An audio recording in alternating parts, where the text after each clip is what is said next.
Hello everyone, welcome back.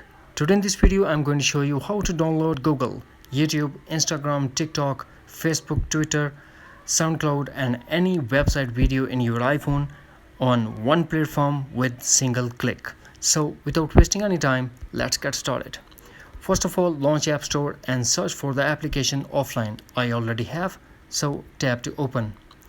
This is the interface of the application. These are the downloads, files, three dot in top right corner. You can make folder, camera roll, import file or change the view. These are the browser. You want to download from Google, YouTube, Instagram, any application. First you have to log in here and download any video in your iPhone with single click. I'm not going to launch YouTube because of the copyright.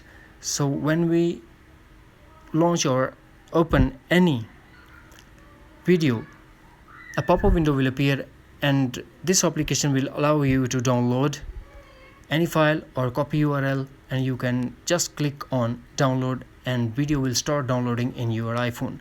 Very useful application. You can use it and enjoy. That's it.